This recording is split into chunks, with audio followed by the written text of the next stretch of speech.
Aleluya. Gracias, Señor Jesús. Yo quisiera leeros en esta mañana un salmo que es tremendamente conocido por todos y cada uno de nosotros. De hecho, fue un salmo que nos acompañó durante todo el tiempo de la pandemia. Lo aprendimos de memoria. Les pedí en aquel tiempo diferente, aquel tiempo difícil, aquel tiempo complicado, que interiorizáramos sus grandes verdades. Y es el Salmo 91. El Salmo 91, algunos dicen, bueno, no es un salmo para nosotros como creyentes, porque es un salmo puramente mesiánico.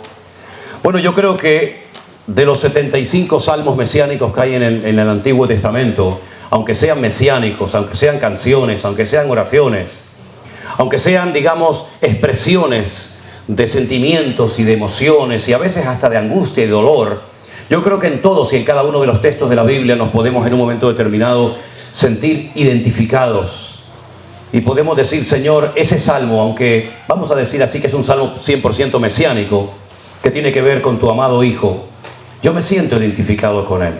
Porque ¿quién no puede decir en más de una ocasión que bajo la sombra del Altísimo habitamos? Y que vamos a morar siempre bajo la sombra del Omnipotente. Diré yo al Señor o a Jehová, esperanza mía y castillo mío. Mi Dios, ¿en quién confiaré? Él te librará del lazo del cazador y de la peste destructora. Con sus plumas te cubrirá. Debajo de sus alas estarás seguro. Escudo y adarga es su verdad. No temerás el terror nocturno, ni saeta que vuele de día, ni pestilencia que ande en oscuridad, ni mortandad que en medio del día destruya. Como hemos cantado en esta mañana, caerán a tu lado 1000 y 10.000 a tu diestra, mas a ti no llegará. Ciertamente con tus ojos mirarás y verás la recompensa de los impíos. Porque has puesto a Jehová, que es mi esperanza, al Altísimo por tu habitación. No te sobrevendrá mal, ni plaga tocará tu morada. Pues a sus ángeles mandará cerca de ti que te guarden en todos tus caminos. En las manos te llevarán para que tu pie no tropiece en piedra. Sobre el león y el áspid pisarás. Hollarás al cachorro del león y al dragón. Por cuanto en mí ha puesto su amor, yo también lo libraré. Le pondré en alto por cuanto ha conocido mi nombre. Me invocará y yo le responderé. Con él estaré yo en la angustia. Lo libraré y le glorificaré. Lo saciaré de larga vida y le mostraré mi salvación. ¿Cuántos dicen amén? Es una joya, esto es una maravilla, hermanos. Esto es algo tremendo. No sabemos exactamente quién fue el autor del Salmo, pero lo que está bien claro es que tiene una inspiración espiritual, una inspiración del Espíritu de Dios, que cada vez que lo leemos, aunque lo hayamos leído, no sé, cientos de veces, siempre trae consuelo, siempre trae un aliento, una esperanza, una tranquilidad a nuestros corazones. Miren, hermanos queridos, cuando uno lee estos salmos, cuando uno los estudia, cuando uno profundiza en cada uno de ellos, uno se da cuenta de que el Señor primero conoce todas y cada una de las circunstancias de nuestra vida. A veces como padres hemos pasado momentos difíciles, como esposos, como maridos, como esposas, como hijos, como pastores. La vida no es fácil. Nosotros nunca hemos creído que el Evangelio te va a solucionar todos y cada uno de tus problemas. De hecho, una vez me hizo mucha gracia porque en Tarragona, predicando en una iglesia, el pastor dijo algo que a mí se me quedó grabado. Dijo, todos los testimonios que hemos escuchado esta tarde de personas que, en fin, salieron de la droga, salieron de esto, salieron de aquello y que se les solucionaron sus problemas, permítame, yo tengo que decirles que desde que acepté a Cristo me han venido un montón de problemas que antes no tenía.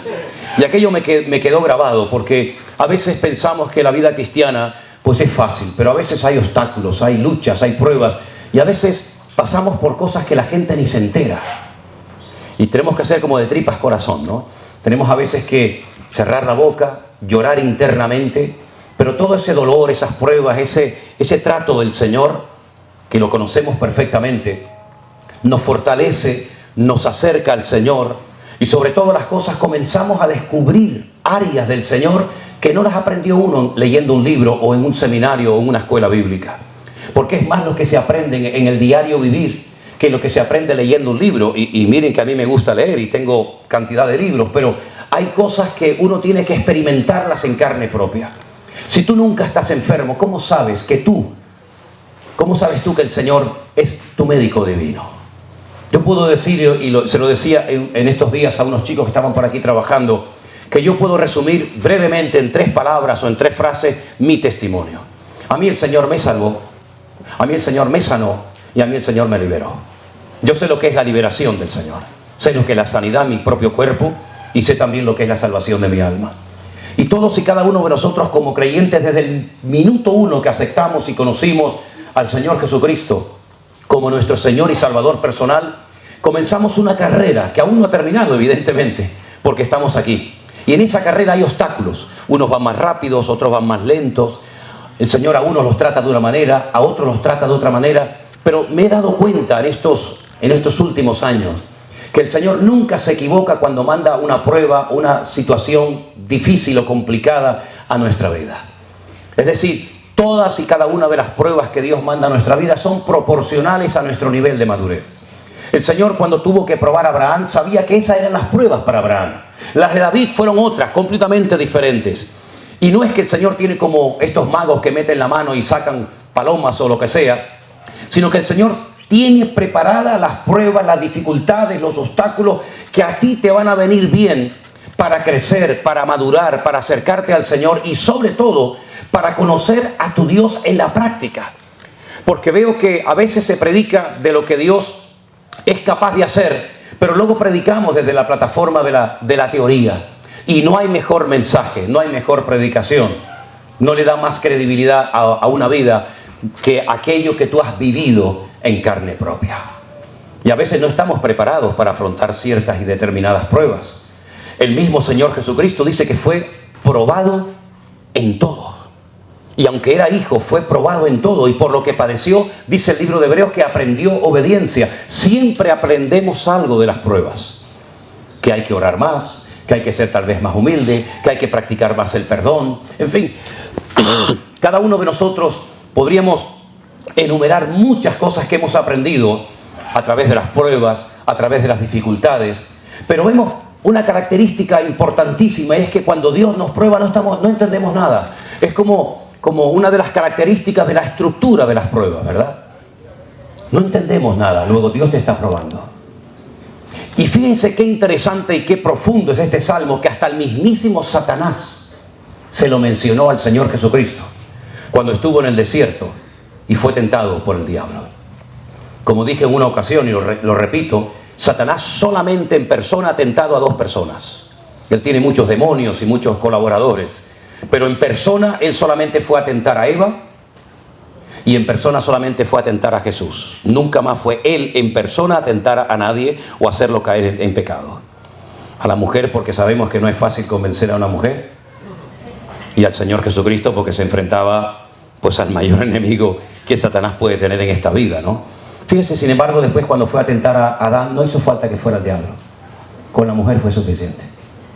Qué interesante, ¿no?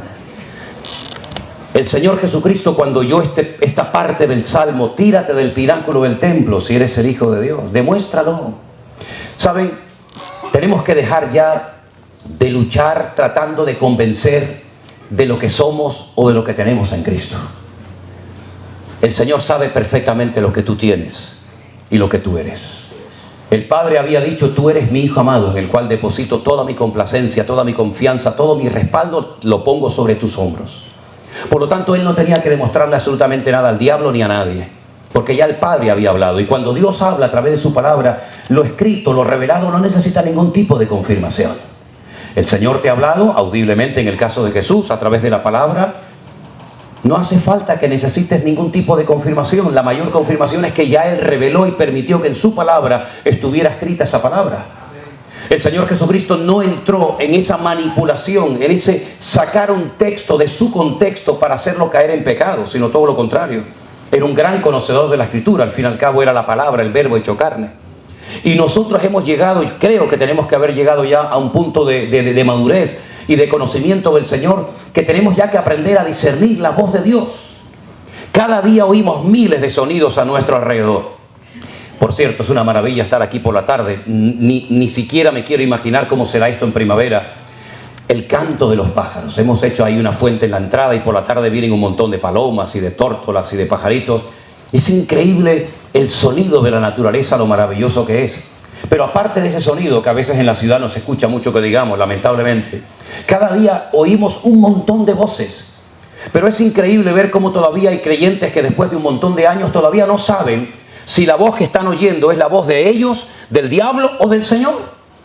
Y es una tragedia al final ya de la recta final de la iglesia, porque ya estamos ya prácticamente en la recta final de los tiempos, la generación más cercana al retorno inminente del Mesías, del Señor Jesucristo, que todavía haya creyentes que todavía están luchando con ¿será la voz de Dios? ¿No será la voz de Dios? Hermano, a mí siempre este tema me ha apasionado.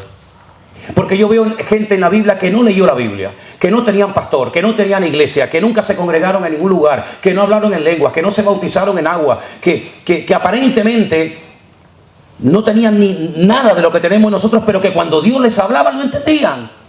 Y si no, miren, por ejemplo, el patriarca Abraham, un hombre que todavía ni siquiera en su ADN genético y espiritual lleva ni siquiera una letra del nombre de Dios, pero sale de su tierra, lo deja todo.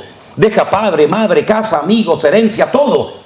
¿Para salir a dónde? Ni siquiera lo sabía. Dice que salió sin saber a dónde iba, pero es que él había sido llamado por el Señor. Oyó la voz de Dios. Sal de tu tierra, de tu parentela, a la tierra que yo te mostraré. Pero bueno, dame una indicación, a la derecha, a la izquierda, arriba, abajo, al norte, al sur. ¿Cómo es la tierra? Grande, bonita, tiene agua, nada. Sal y yo te iré indicando por el camino. Y él obedeció a Dios. En el camino, Dios le fue dando una serie de promesas. Se le fue manifestando la esencia de Dios, se fue derramando cada vez más en su vida. Hasta el punto que un día Dios le promete, a pesar de que era un hombre ya de avanzada edad, que van a ser padres. Su esposa, una mujer estéril, una mujer que humanamente hablando, ya no era capaz de poder parir, de poder tener un hijo. E incluso hasta se rió, ¿no? Pues cuando el Señor le dice que se cambie el nombre, porque el nombre que le pusieron tal vez las personas en Ur de los Caldeos no coincide con el plan profético que Dios va a derramar sobre su vida, con las maravillas que él va a ver en su vida, él se lo cambia. Y dice la Biblia que él comenzó ya a contar las estrellas y a contar el polvo de la arena del desierto, porque él sabía que sería padre de multitudes. Y al final, efectivamente, la voz de Dios otra vez se confirmó por la evidencia de tener un hijo en el hogar. Y todo va marchando de maravilla, pero ahora viene la prueba final. Ahora viene algo que en hebreo se llama la quedá, que es atar a una persona y dejarlo inmovilizado. Aquedá se llama así. Y la Biblia dice que cuando este muchacho tiene 40 años, eso de que era un niño chiquitito, no. Isaac tenía 40 años, ¿eh? Y te lo demuestro con la Biblia cuando quieras. Y cuando viajan 72 horas, desde el sur de Israel, desde Beersheba, la ciudad de los 7 pozos, hasta el monte Moriah. Moriah significa Moriah, el monte donde Dios es mi maestro. Eso significa Moriah en hebreo. Cuando llega al monte Moriah y tiene que sacrificar a su hijo, la pregunta es, ¿en ningún momento dudó que ese Dios que le había prometido el hijo, es imposible que se lo quite ahora? Porque Dios no da y quita.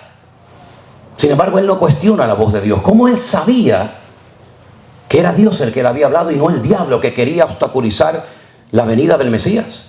Él no cuestionó en ningún momento la voluntad de Dios, sino él sabía que Dios le había hablado. Y el día que salió de Beersheba, su esposa sabía dónde iban. Su esposa sabía lo que era un sacrificio. Y su esposa también se dio cuenta, no solamente el niño o el hijo. Su esposa se dio cuenta de que llevaba la leña, llevaba el fuego, llevaba el cuchillo, pero lo más importante es que es el animal donde estaba. Y se despidieron. Y nunca más Isaac volvió a ver a su madre. Tal vez murió de dolor, de pena, de tristeza. Cuando volvieron ya Sara había muerto. Pero él conoció la voz de Dios.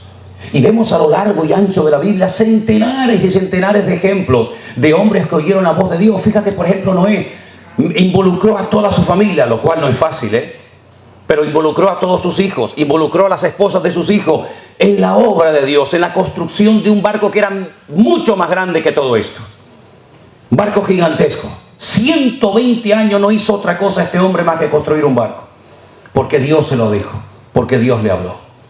Entonces, a lo que quiero ir es que cuando nos encontramos en circunstancias y momentos de nuestra vida en los que hay que tomar decisiones, nunca optes por el camino de informar a Dios. No hay que informar a Dios de nada, ya Él lo sabe todo. Hay que acostumbrarnos a consultar con el Señor. Y por no haber consultado al Señor, saben que muchas veces el enemigo se metió dentro de la casa, como el caso de las Gabonitas en el desierto con Josué. Y necesitamos hoy en día más que nunca que la iglesia tenga el oído afinado para saber cuándo Dios me está hablando y cuándo Dios no me está hablando. ¿Cuántas personas han cometido locuras? ¿Cuántas personas han dado pasos, entre comillas, de fe, creyendo que Dios les hablaba y resulta que no, Dios no les había dicho absolutamente nada? Yo me crié en una iglesia hace muchos años donde era muy común la expresión Dios me dijo, Dios me dijo, Dios me habló. Claro, era uno joven y todo lo que oías era novedad. No cuestionabas nada, pero con el paso del tiempo, según vas creciendo, según vas madurando y aprendiendo, te das cuenta que muchas de las cosas cuando la gente decía Dios me dijo, resulta que Dios no había dicho nada. Y no hay nada peor que creer que Dios me está guiando en un camino y Dios no tiene nada que ver con esa decisión unilateral que tú has tomado. Nunca olvidaré cuando en mi edificio, donde yo vivía en Las Palmas, en Canarias, se hizo una reunión de oración. El pastor pidió que en todas las casas de la ciudad, donde hubieran miembros de la congregación, se hiciera una reunión de oración porque había un matrimonio, un doctor llamado con mi apellido Ángel Sierra, que tenían un hijo recién nacido y el niño estaba muy grave. Y teníamos que hacer una oración urgente para que el niño no muriera. Claro, el padre era médico, el padre sabía que la enfermedad de su hijo no era una broma, sabía que estaba a punto de morir. Y entonces yo bajé a la casa de esos vecinos a un culto de oración para orar por este niño. Y la hermana, la dueña de la casa, dijo en un momento, hermanos, no se preocupen, vamos a orar, pero no se preocupen porque hoy el Señor me habló y me dijo que el niño se va a sanar y que el niño no va a morir y que va a ser un gran hombre de Dios. Claro, uno está recién convertido, no entiende nada. Dije, bueno, pues qué maravilla, ¿no? Esa noche el niño murió. Esa noche el niño murió. Evidentemente Dios no le dijo nada, pero ella creyó que Dios le había hablado. Entonces lo que yo creo que una de las cosas fundamentales hoy en día en la vida de cualquier ministerio, de cualquier iglesia, de cualquier creyente de a pie, es aprender a discernir la voz de Dios. ¿Por qué sabíamos que este era el lugar que Dios nos había dado? ¿Por qué sabíamos que Dios nos estaba guiando? Bueno, el respaldo de Dios te confirma que Dios está en el proyecto que te has metido. Lo que está bien claro es que no vamos a forzar. No hemos pedido ni una sola ofrenda a nadie. A nadie. En los congresos que hemos realizado en estos años, creo que en todos los años hemos levantado solamente una sola ofrenda. Y todo el Señor nos ha ayudado, Dios nos ha bendecido, Dios nos ha prosperado. No es que seamos multimillonarios, pero hemos descubierto, simplemente lo que dice la palabra de Dios: entra en tu aposento, cierra la puerta y tu Padre que te ve en secreto te recompensará en público. Y hoy vemos la recompensa en público de oraciones de muchos hermanos que creyeron en este proyecto. Hermanos que vinieron aquí desde el primer día y vieron esto lleno de posibilidades. Ojo, que no todo el mundo ve posibilidades en un proyecto cuando llega. Hemos tenido casos de personas que llegaron aquí y yo les dije en mi gozo, ¿no?, y en mi entusiasmo y alegría de ver esto para la obra del Señor, decirles yo en mi ingenuidad, si es que me queda todavía algo de ella: oye, qué lugar, qué bendiciones todo esto, ¿qué te parece? Me dice, ¿bendiciones dónde están? Digo, mira, limones, naranjas, de todo, tenemos de todo. Dice, yo no veo bendición por ningún lado. Y yo pensé que no me había entendido. Y otra vez le hice la misma pregunta. Digo, pero tú no ves la bendición de Dios por todos los lados. Me dice, yo no veo la bendición de Dios aquí en ninguna parte. Yo no encajo en esto.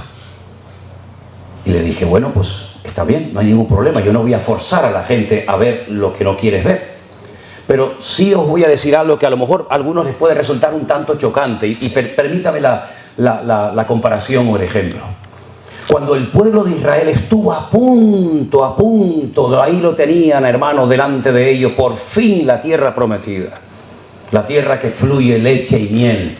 Claro, algunos piensan que lo de leche y miel pues se refiere a que hay muchas vacas en Israel. Y no tiene nada que ver con eso, ¿no? Simplemente un ejemplo de otras cosas, ¿no? Pero cuando llegaron, no sé por qué, para mí fue un error. Dijeron, oye, ¿por qué no vamos a espiar? ¿Por qué no vamos a explorar la tierra? ¿Por qué no vamos a ver cómo es el país? Y Moisés entró en el trapo.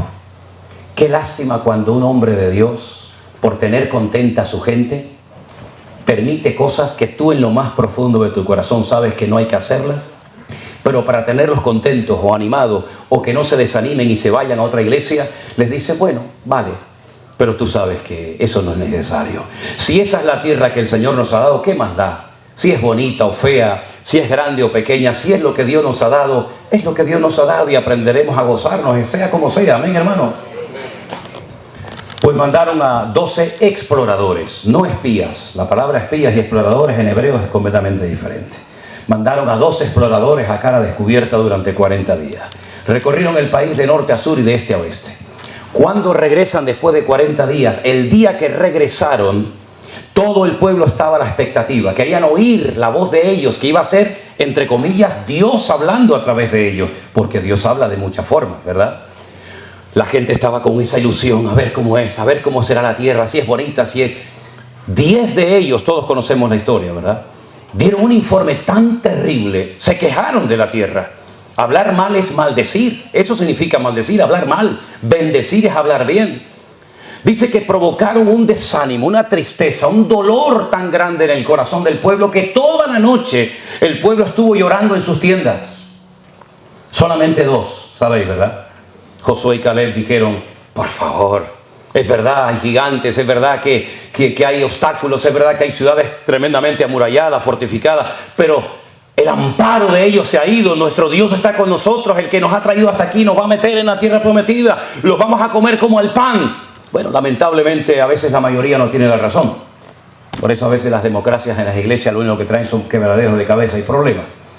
Ese día que dieron ese informe negativo era el día Teisá B'Av, era el día 9 del mes Av. El día 9 del mes llamado Av, A-V. A partir de ese día, hasta hoy en día, todas las peores tragedias que ha experimentado ese pueblo, el pueblo de Israel, siempre han sido el mismo día. Cuando los reyes de España firmaron la expulsión de los reyes judíos, de los judíos de España, la firmaron el día Teisá B'Av, el día 9 del mes Av. Cuando en la Segunda Guerra Mundial se decidió la solución final de exterminar al pueblo de Israel, se firmó el documento el día 9 del mes Av. La destrucción del primer templo de Jerusalén por manos de Nabucodonosor, ese mismo día. Siglos más tarde, ese mismo día, del mismo año, del mismo mes, Tito, el hijo del emperador Vespasiano de Roma, destruyó el templo de Jerusalén. Y podría contarles 40, 50, 60 cosas que ocurrieron en ese mismo día. Llorasteis sin motivo, ahora os voy a dar motivos para que lloréis. Entonces, cuando venimos a este lugar o a cualquier lugar que Dios lo haya provisto y que Dios lo haya dado, aunque a lo mejor tú digas, pero a mí me hubiera gustado que se hiciera esto de esta manera o de la otra manera, dale siempre honra y gracias al Señor por lo que Dios ha hecho. Porque en una iglesia es imposible que siempre estemos todos de acuerdo. Si yo hubiera dicho, hermano, ¿ponemos la carpa allí o la ponemos allá? Os aseguro que la carpa todavía no se habría puesto. ¿Hacemos el campo de fútbol allí o lo hacemos más allá? Todavía el campo no estaría terminado.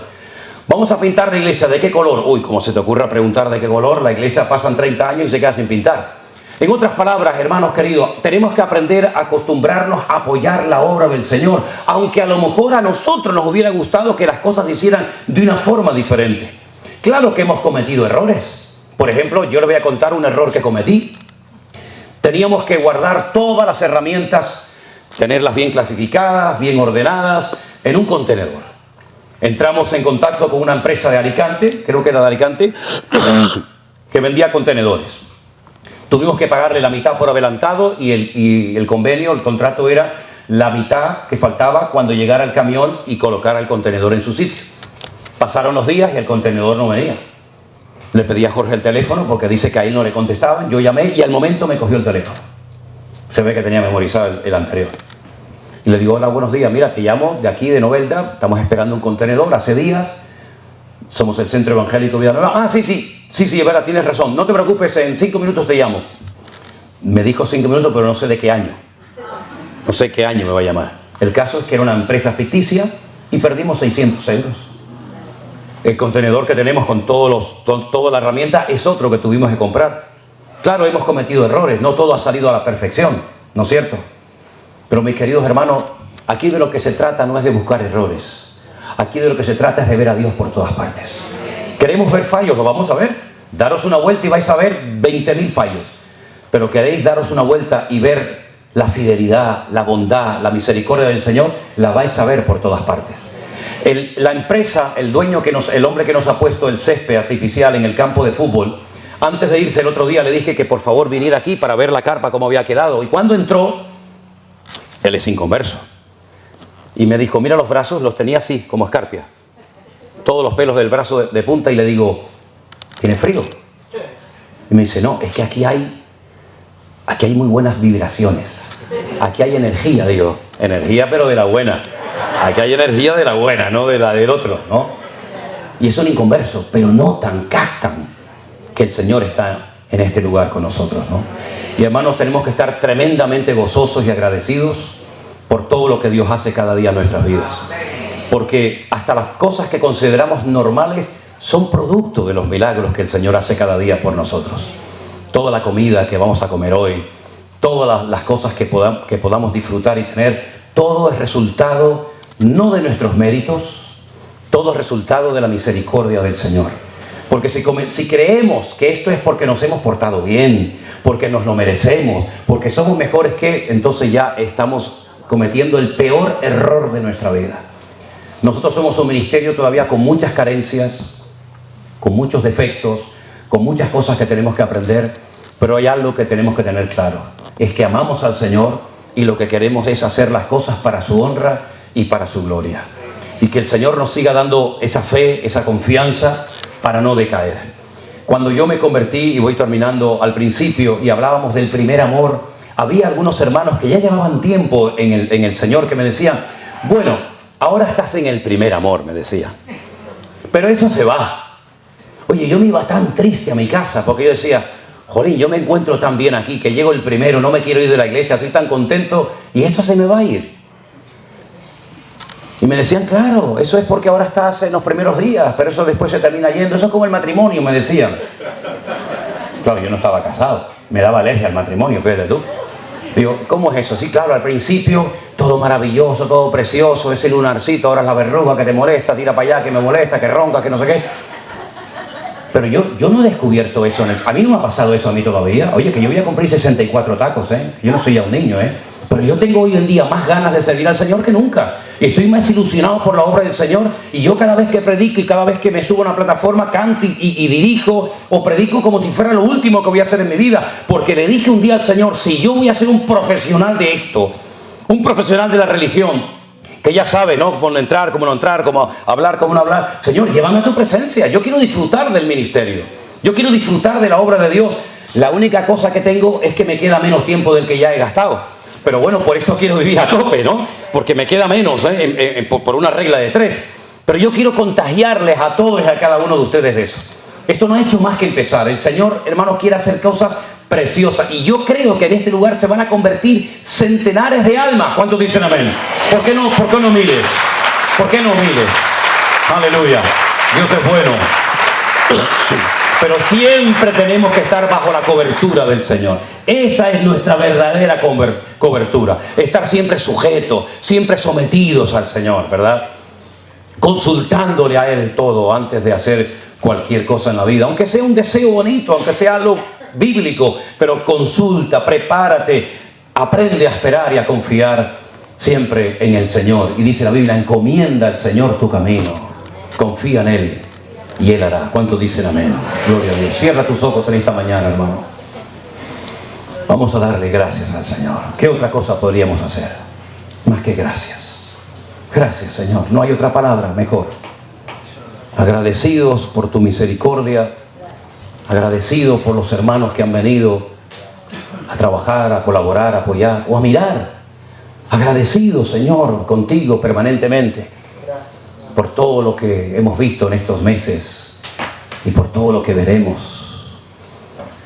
Porque cuando empezamos a servir al Señor hablábamos de alcanzar a docenas. Después el Señor nos permitió alcanzar a cientos. Después el Señor nos permitió para su gloria alcanzar a miles. Pero nuestro anhelo es poder alcanzar a millones de almas para Cristo. Aleluya. Señor, hemos orado y hemos consagrado esta finca, esta propiedad a ti. Porque es tuya, Señor. Tú la diste y es para ti, Señor. Y te pido que todas las iglesias, todos los pastores, obreros, todos los hermanos y hermanas de diferentes partes de España o del mundo que vengan aquí, Señor, que en este lugar tú puedas tratar con sus vidas. Que puedan experimentar esa vida nueva. esa vida de renovación, esa vida de fe, de entusiasmo, de confianza, de alegría que solamente tú puedes dar, Señor. Gracias, mi Dios. Gracias, mi Dios. Recibe toda la gloria, toda la honra y gracias por este día inolvidable, histórico. Aquí en España, nuestra tierra, Señor. Que tú levantes estas obras para que las iglesias, Señor, tengan un lugar de retiros, de campamentos. Es una bendición, Señor. Solamente tú sabes, Señor, la repercusión que puede tener esta propiedad. Pero todo lo dejamos en tus manos. Y te daremos a ti siempre la gloria y la honra por tus maravillas y por tus milagros. En el nombre bendito de Jesús. ¿Cuántos dicen un fuerte amén? Fuertes aplausos al Rey. Aleluya. Amén.